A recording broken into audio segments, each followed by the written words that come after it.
Ragovich now called and finished off.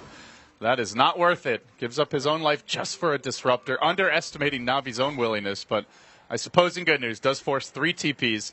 LGD now moving in. They have not been scouted out here just yet as they walk up the ramp, and they find Sneeko. Immediately the avalanche, the toss, dead. They strike back quickly. Funnick showing up, has Sonic Wave available. He could go for these supports. They're rather low HP, but well-timed Grave could hurt them a lot. There's a charge coming as well across the middle lane. It's pinged out immediately by Funnick's Queen of Pain, and they know, but okay. Yeah, let's get a chill. He loses the charge because it was on a creep, so the creep died. Gotcha. No more charge. Deep Dire Ward in this bottom lane, though, is really helping them out, give them a lot of important information if they want to take fights around the Radiant jungle or this Radiant bottom lane. They have complete intel as far as hero positions go in that area. And they are starting to press up, but look at Dendi keeping up in farm. This is pretty much what we saw out of Arteezy as well in game 1 of the last series. Was Shadow Fiend just seems to do fine as long as he gets his help, even against a Tiny Wisp. Sneeko, you mentioned the deep ward gods. This could hurt. He's not yet level 6. He's being pinged out. And there's They're Dust. really committing for it. Yao doesn't have any mana here for another strike, though. He can't go that far. Does force out a TP, which gets immediately canceled. Not sure if LGD actually saw the TP. It was close to the daytime vision. They are starting to think about pressure, and they have a toss ready, which means this tower should fall. LGD going to be the first ones to spill that type of blood. As the Rockman does work with the buildings. Oh, the toss back. Whips the toss. Meanwhile on the river, bit of an engagement breaking out. Sneeko getting charged. The Rocky Barrage continued to do its work, and now the Dust can come into play for Yao. Finally, he's going to bring down the Bounty Hunter. LGD really just completely copying what EG did against Bounty Hunter in the previous day's matches versus Vici Gaming. Seems like the Spirit Breaker is a great way to deal with him. He goes anywhere, you ever get vision, you charge him, and at best he's running away, at worst he's feeding a kill. Yeah, and it just helps you know exactly where he is, and normally those are very safe charges, because Bounty Hunter is further away than most heroes would be from their towers. Bounty Hunter is the scouting hero. He's trying to get information on your side of the map, so a charge on a Bounty Hunter almost always can lead to a kill. They try to prep for a go on Sylar, but with Xiao 8 in reserve, this does not seem like the right time. I'm going to sit back and farm it up. Still, when it comes to gold and experience, a very even game here as far as gold goes. As for the experience, Na'Vi have pulled ahead. Almost a 2K experience lead, a bit over 1.5 to be precise. Looking good through the laning stage. And it looks like it'll be that next round of big items coming out that'll really break the game open. The Blink Dagger coming out for the Axe. No stack still for Tiny Wisp as well as the Gyro. It is a bit of a worry to me that there's just nothing going for LGD as far as economy. Yeah, he goes to sack it, sees it fails, and it will obviously know from that that's either warded or the Bounty Hunter was there blocking it, so it does make his life a little bit difficult. Charge. They're going on Sylar. Static Storm's there. Don't want to let him get off the cooldown. The Queen of Pain ultimate, not enough. Oh, he didn't even get it off in the end, though. The charge. The neutrals. Makes it a 2-for-1. Meanwhile, the Disruptor will get denied by the neutrals, but Dendi gets picked off while this is happening. And that is probably the biggest kill of them all there. Yeah, that hurts Na'Vi. He's there kind of... They're lucky that it was a neutral deny, or it would have been a 2-for-1 officially. But they still Disruptor back to the base for now. Yao has had a huge impact on this game. 3-0-2 so far. He's only got 9 CS. But Courier in danger. Sneeko, he times it just right. There's the snipe. Immediate TP out and nothing to cancel it. Carrying a measly Iron Branch, but... Hey, they'll take the gold. That's all that matters. You know, talking about the Dire vision earlier, but Radiant have great vision around the mid lane, the Dire jungle, blocking the neutral stack for the second time this game, and also towards this bottom around Roshan area, which has spotted out a couple of charges already. So, you know what would be really interesting? If when you kill the Courier, you get more gold depending on the items on it. Like you're rewarded for killing. You've seen those like 9K Courier kills, right? That would be. What should scale into the late game, too. The later in the game it is, the more money you get for a 5,000 gold Courier kill if it's a 180-minute game. Yeah, for sure. Hey, man. You're going to introduce comeback mechanics into Courier kills. If the other team's ahead, you know, the rubber band comes back. Everybody misses the rubber band, of course. You know, I do. I want it nice and taut, you know, so it can always snap back the other way. We can be the yo-yo on the string. It instantly evens up the net worth. If you ever get a kill, the net worth just goes even, no matter what. Exactly. Okay, so here we go. Ice Frog, I hope you're listening. We've got the balanced touch. And also Buffalo Shrek while you're at it. Oh, yeah. LGD moving in. They've got a deep ward on Havos, and they're going to look to go at him.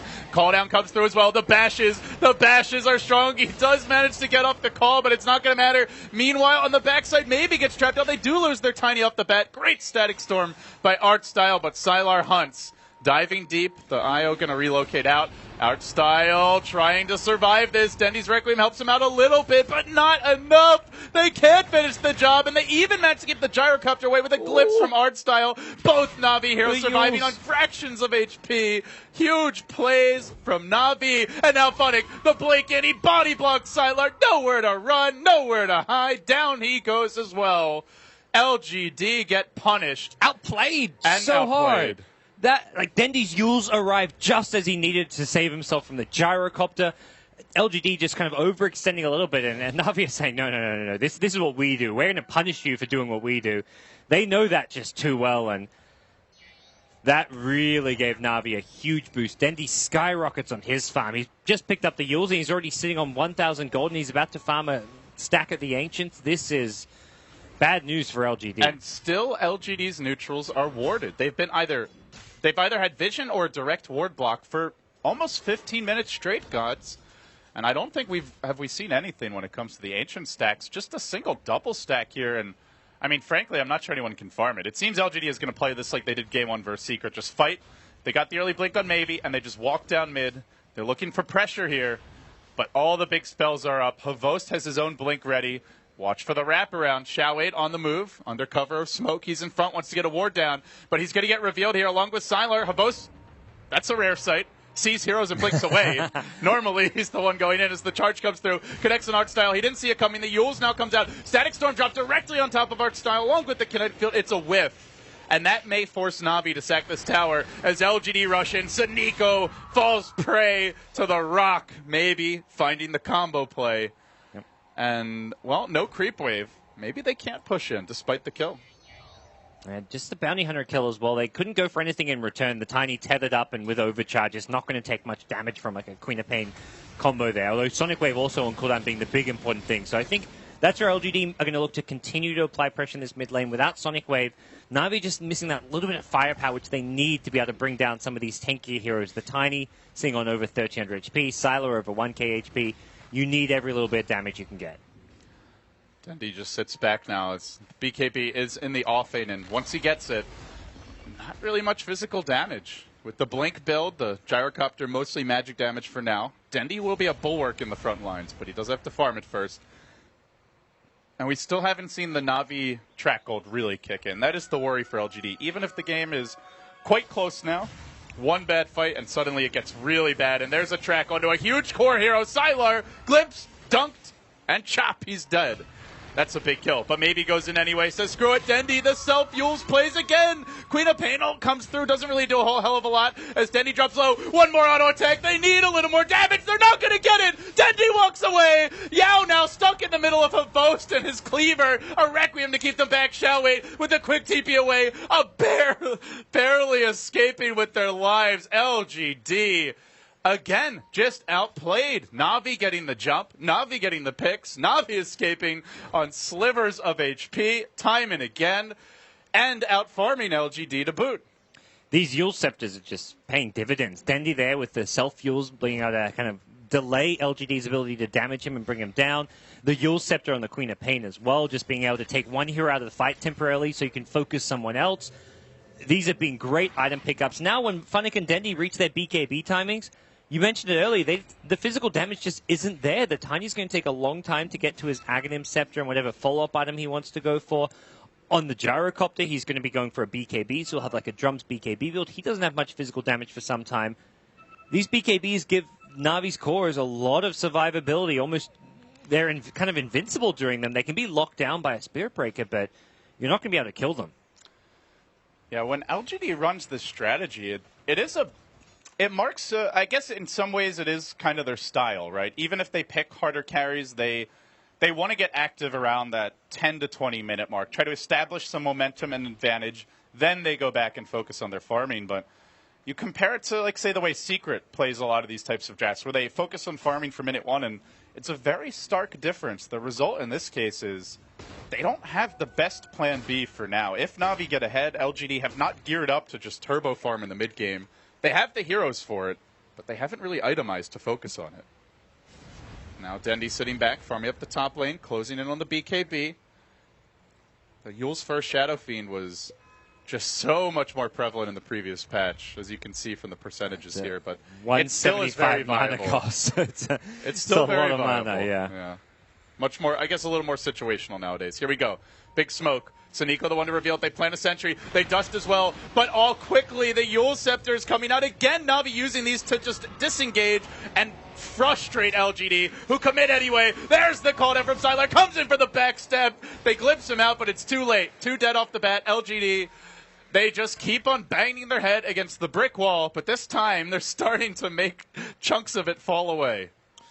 Well, yeah, Na'Vi have to be careful. The Yule Scepters can kind of delay things here, but it's not going to win them the fight straight up. There's still a lot of damage output from a Gyrocopter at this stage of the game. Importantly, he just hit level 11. So there was a level 2 cooldown coming out, and LGD just had the number superiority. They had all their team rotating in, and this is a classic move for them, especially when they're a little bit behind. They'll make sure they take a fight with 5, smoke up maybe 3 or 4, have the relocate come in that case, and then come out on top, because it secures them a Roshan as well. Really, really helpful sequence of events for LGD. It really reminds me of the TI4 finals, where it was just ROTK and Chow8 butting heads game after game. Nobody's going to back down in that matchup, and this is just classic Chow8. If it doesn't work, just try it again with more numbers. This guy is not afraid of a fight as a captain, and, well, Na'Vi a bit unprepared for it. They do get a tower top, the tier 1 falling as a trade, but LGD definitely going to be happy with that sequence of events. They TP on their Gyro. There's a Queen of Pain in the neighborhood, but that Gyrocopter, not really the target you want to be focusing right now if you're Na'Vi. Yeah, not an easy kill. And this is, going for solo pickoffs on the Gyro, Tiny, is you're never really reliable if you don't know where the Wisp is, because if he's seeing behind with a relocate out, well, that's often not a very easy save. Through Funnick, and then they stop. They get the dunk, they get the kill. And here's a Midas now, so they are going to get a little bit of extra farm. They're also going to get an art style along the way. Na'Vi, it's really been their biggest issue here at the International 5, just getting picked apart one by one. We've seen it in multiple games, whether they hold a lead, whether it's even, or even with the deficit. As amazing as their team fights can be, sometimes they get a little spread out. And Spirit Breaker, Wisp, Tiny, this is the kind of draft that can really punish any mispositioning. Yeah, you've got to make sure you maintain your composure and really have a clear plan. For Na'Vi, it doesn't feel like they're really grouping up as much as they should be. You look at what LGD have been doing, very methodical in the way that they're finding kills, grouping up when they need to, smoking as 3 with the Wisp plus Gyrocopter or Wisp plus Tiny not with them, because they can relocate in if there's a big fight. If the 3 heroes just find a single pickoff, then they don't relocate. They only do so if needed. For Na'Vi, they're kind of spread apart, too thin, and don't have that same ability to back one another up. Again, the charge, and again, it's on Saniko. More and more, they seem to be zeroing in on him. The dust coming out. They have another strike at the ready, and Maybe's here. Toss, jump, all kinds of weird lag spikes going on in the air. He does his acrobatics, but when he comes back down to earth, it's just a crumpled corpse of a body. They have the BKB on Dendi now, and this has to be the centerpiece of their fights moving forward. It really feels like Na'Vi need to play around this, need to use it to their advantage. They make a move on Sylar top. He's not the BKB carrier, but here comes the relocate, as you mentioned.